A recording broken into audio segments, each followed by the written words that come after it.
Assalamualaikum warahmatullahi wabarakatuh. Alhamdulillahirabbil alamin wa bihi nasta'inu ala umuri dunya waddin wassalatu wassalamu ala asyrofil mursalin wa ala alihi wa sahbihi ajmain amma ba'du. Segala puji dan syukur saya panjatkan kepada Allah Subhanahu wa Ta'ala karena saya bisa membuat video ini sebagai tugas ujian tengah semester dengan mata kuliah Islam Rahmatil Alamin dengan dosen pengampu Masyitoh Anisaus Solihah SH MSc. Dalam dakwah ini, saya akan menyampaikan dakwah dengan topik zakat dalam konteks aplikatif di masyarakat modern. Sebelum itu, saya akan menjelaskan apa itu zakat. Zakat merupakan salah satu pilar utama dalam agama Islam yang tertera pada rukun Islam dan ditetapkan dalam Al-Quran. Istilah zakat berasal dari bahasa Arab, yaitu zakah yang berarti bersih, suci, subur, dan berkembang. Definisi dari zakat adalah bagian tertentu dari harta yang wajib dikeluarkan oleh setiap umat muslim ketika sudah mencapai syarat yang ditetapkan untuk membersihkan hartanya dari sifat-sifat negatif seperti keserakahan, kekikiran, egoisme, dan sebagainya. Dalam Quran Surat At-Taubah ayat 60 yang berbunyi, Innama shadaqatu lil fuqara'i wal masakini wal amilina 'alaiha wal mu'allafati qulubuhum wa fi riqabi wal gharimina wa fi sabilillahi wa ibnis sabil faridatan minallah wallahu alimun hakim. Yang dijelaskan bahwa Allah memberikan ketentuan terdapat 8 golongan orang yang berhak menerima zakat. Yang pertama, ada fakir. Mereka yang hampir tidak memiliki apa-apa, sehingga tidak mampu memenuhi kebutuhan pokok hidup. Yang kedua, miskin. Mereka yang memiliki harta, namun tidak cukup untuk memenuhi kebutuhan dasar kehidupan. Yang ketiga, amil. Mereka yang mengumpulkan dan mendistribusikan zakat.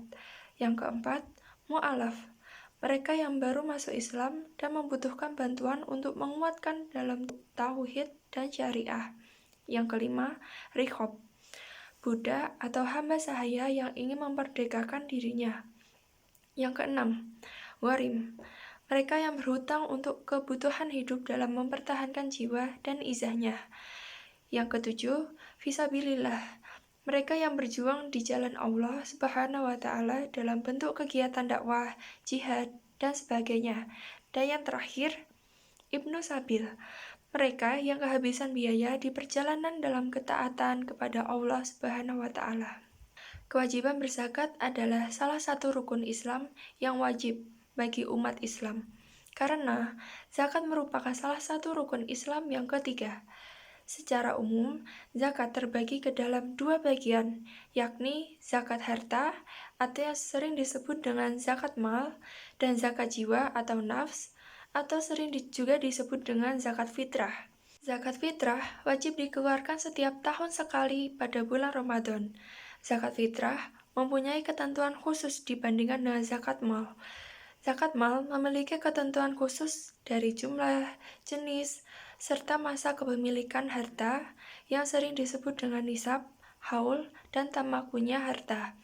Sedangkan zakat fitrah tidak mengenal ketentuan tersebut. Zakat fitrah menjadi penyempurna puasa Ramadan. Dalam hadis yang diriwayatkan oleh Ibnu Syahin dari sahabat Jarir, bahwa pahala puasa itu masih tergantung antara langit dan bumi dan belum sampai ke hadirat Allah Subhanahu wa Ta'ala sampai dikeluarkan zakat fitrahnya. Syahrul Ramadana ma'al khunyai wal arti wala yurfa ilallahi ila bi zakati fitri. Puasa pada bulan Ramadan digantungkan antara langit dan bumi, tidak diangkat pada Allah kecuali dengan zakat fitrah.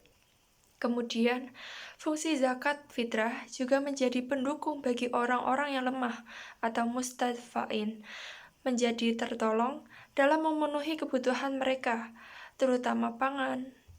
Jangan sampai pada hari raya Idul Fitri masih ada yang meringis kelaparan karena menahan perihnya rasa lapar. Sabda Rasulullah Shallallahu Alaihi Wasallam dari Ibnu Abbas radhiyallahu anhu. Zakatul fitri tuhratan lis-sayumi minal gwi wa rafashi wadhu matan lil masakin.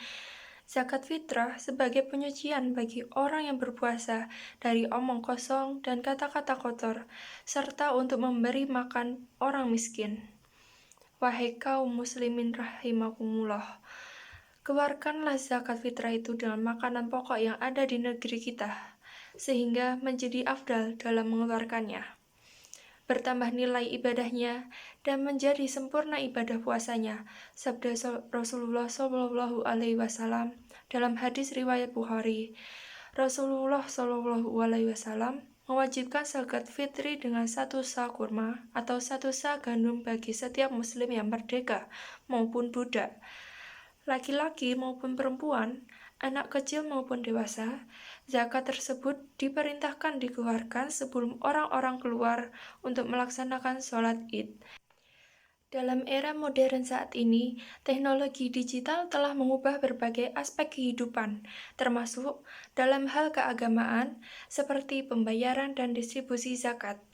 Untuk menjamin pengumpulan dan alokasi dana yang efektif, sangat penting untuk membuat database zakat yang komprehensif, sehingga dengan zakat digital dapat membantu orang yang hidup dalam kemiskinan dengan menggunakan sumber daya zakat untuk menyediakan layanan penting.